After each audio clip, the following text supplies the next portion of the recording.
marka hore ilaahay subxaanahu wa tacaala mahad oo dhan iska leh marka labaad waxa weeye waxaan marka hore mahad celinayaa dalka imaaraadka oo markii hore nagu marti qaaday tartan sanadeedkiiba hal mar la qabto oo loogu talagalay runtii da'yar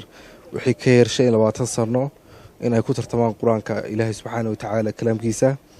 muddo hadda wuxuu socday 22 sano ah 22 sano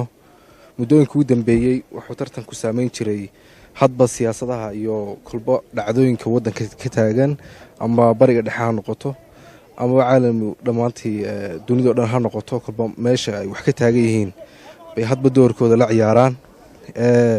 ma cusba qadiyadani hadda waxa taagan in go'doon laga sameeyo qadar qadiyada awgeed baa waxa dhacday tartankii wuxuu bilaamay Allahumma salli ala Muhammad wuxuu bilaamay bishii maalintii isniintii dhaweed isniintii ka horeysay oo noqonaysa taqriiban Ramadaan 6deedii meelahaas buu bilaamay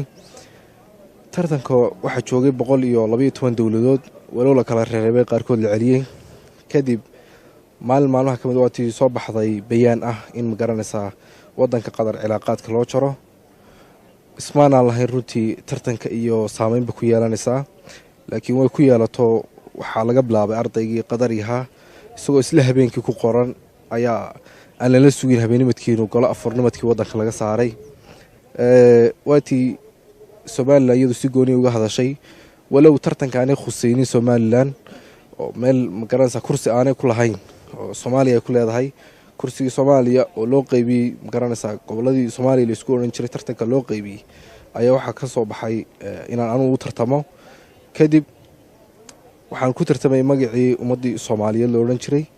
alxamdulillah siyaasadda Usmaan Allah way soo gaaraysaa laakiin maadaama xiriir badan la sameeyay madaxweynaha Soomaaliya Farmaajo Maxamed Abdullaahi Farmaajo oo kadibna uu wax badan diiday in uu runtii raaco qolooyinka xulafada gooniya samaystay ayaa waxay kaliftay in shalay toolo yimaado Soomaaliya wasiirka arrimaha dibadda ee Qatar la soo dhaweeyo Soomaaliya ay si fiican soo dhaweyso arintaas qadiyadaas maadaama Soomaaliya aan loo baahnayn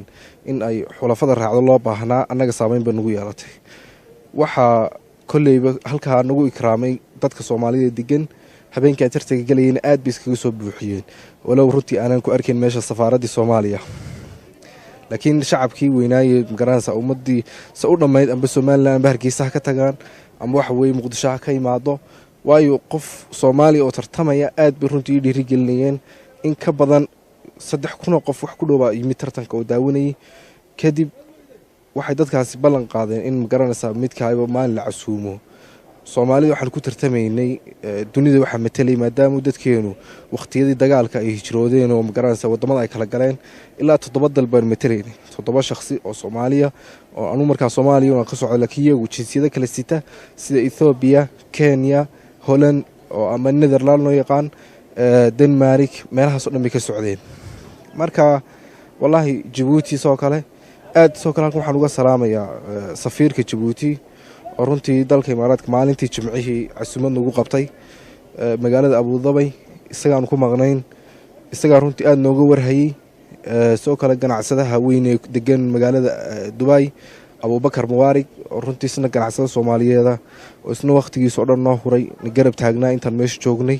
wax shakhsi oo Soomaali oo aad runtii u ixtiraam badan ahaa aad baan isagana halkan uga faa'iideysan inuu hambaliyeeyo dhammaan shacabka reer Somaliland ummadda Soomaaliyeed arrinka dhacay ee qadiyada aad ka xun oo ka tacsiideynaya manaan jeclay runtii namana saameyn doonto dadaalkayga mar walba waan wadaynaa meel walba ka muuqan karno laakiin magaca ummadda Soomaaliyeed lama qarin karo cid walba hadda istiraado qariya dadku waxa faafal ka siisaa qaabkii lagu yimid ma baxba lagu yiri ma sida lagu yimid bafdaq faafal ka siisaa qaabka lagu horto nimankan kuma oranayaan meeshu tartiibaad bay kala leeyaan darajooyin bay kala haystaan waxaan ku qornaa shalay toole magaalada maalinta hore shaariqan joognay Abu Dhabi baa ka horeysay shalay toole magaalada Cajmaan ba niman Soomaaliyeed culimo maadaama dadkeena inta halkan tageen Abu Dhabi masaajidada tukiyaan oo iyagoo masaajidada badankooda tukiya ayaa waxa iskugu yimid masaajid kamid ah magaalada Cajmaan halkaas aan ku lahayn afurka iyo cashada aan ku lahaa oo joogay halkaas aan tukiyay salaadii taraawiixda iyo cishihii kadib number bay soo garaacay nimankii lajnada amba tartiibintii ama nidaamintii ahaa magaranaysa tartanka waxay ugu yidhaahdeen waxaa jirtaa inaad xafiiskii timaado magaranaysa jaa-isada maadaama waad maqantahan ku sugaynaa ilaa aduu saacad waan ku sugi karanaa waayahay waan imi funduqii amba hodheelkii aan ka deganin magaalada kadib waxay ii soo bandhigeen in ay diyaaraddu buuxdo oo dadkuna ay hadda ciidii ay noqonayso dadkii wada noqonayaan sida awgeedna ay mustaxim noqon doonto diyaaraddu in heli doono marka ana qadiyada waan ka diido waxaan ku maadaama uu tigirhkii uu go-naa kursiga lama buuxin karo diyaaradda inuu tigirhkiisu u go-an yahay aduu qadiyadiisa u socoto markaa dad badan baa nala fadhiyey si gooniyaan isku raacnay waxay idhahdeen madaxweynaha waddanku lama ogola in magaranaysaay aad sii joogto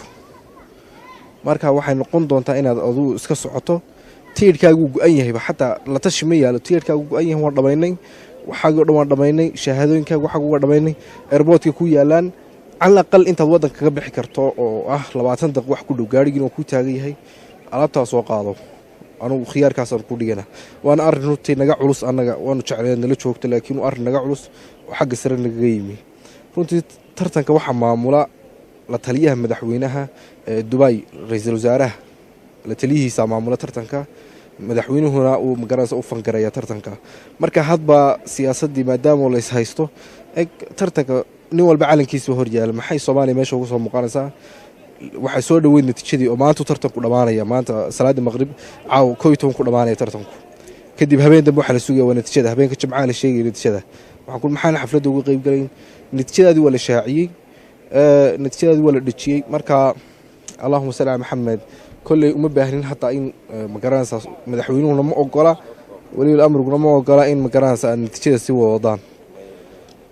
marka halka waxa nooga muuqatay dadka Soomaaliyeed intii la socotayna ay arkaysay in runtii sanadkan aan rajeynayno Soomaaliya kaalinta labaad hadii magaranaysa Sacuudiyaanka oo aad loo rajeynayay ayaan isku mid noqonay waxa la sugay marka ama in Sacuudiyaanka la siiyo ama in aan la siiyo mana runtii natiijadiina leelama sugin alxamdulillah saataan ka nabad imi aad baan runtii Ilaahay subhanahu waxaan doonayaa magacaygu waa Xasan Maalidar waxaan ka socdaa telefishinka RTN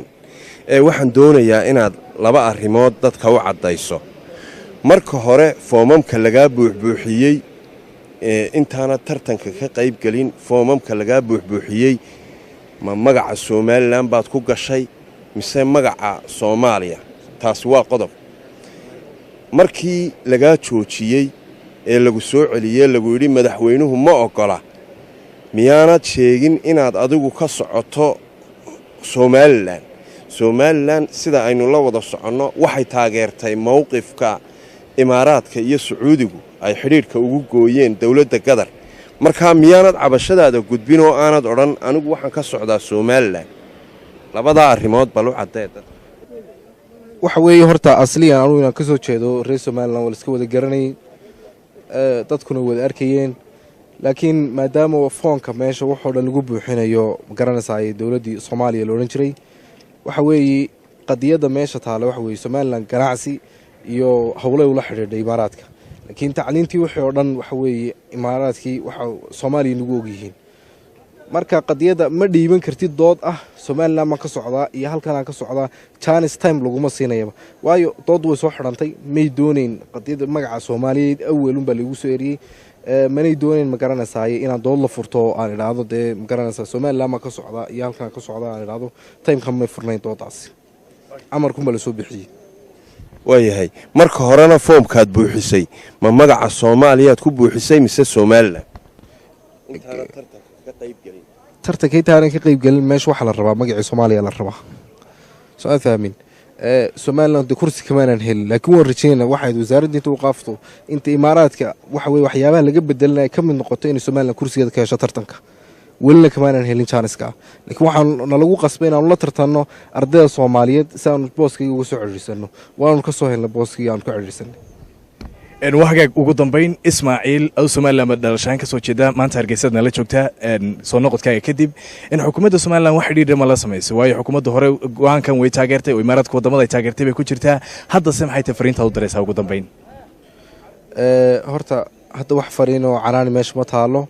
وحلي هون شعب يمدحوينها جمهورية السومال أحمد محمد سيلانيو إن أي رنتي فريق كعان dareenka in magaranaysa wadan jira aynu nahay imaaraadka oo dhan laga dareemo weli lagama dareemin inaynu wadan jira nahay imaaraadka laftiisaan laga dareemin ma aha inaan shirkad iyo waxaan ku meeraysan waa in laga dareemo inay somalilan wadan jira tahay imaaraadka waxaan odhan lahaa fariinta ay ku taageereen runtii waxa weye iyaga la qumantaha iyaga madaxdeeniya in ay fadhiga ka kacaan kursiga aan maanta si xor ugu tartami lahayn somalilan magaceedana la hordhigi lahaana ay noo soo qabtaan